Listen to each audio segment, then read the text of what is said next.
Hello to all of you friends. Today we will install Superthings horizontal with you.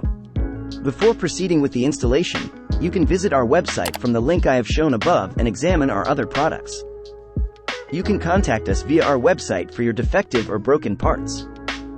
First of all, let's get to know our parts.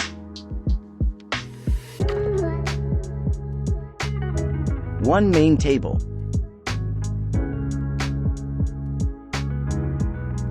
Two short vertical parts. 7 horizontal long parts.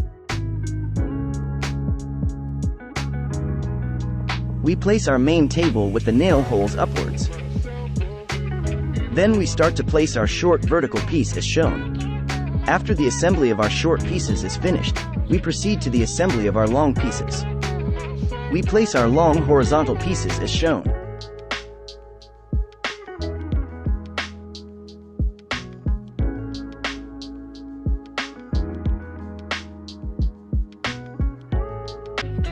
The assembly of our product is completed. Feel free to contact us for any questions and needs. Use it on good days.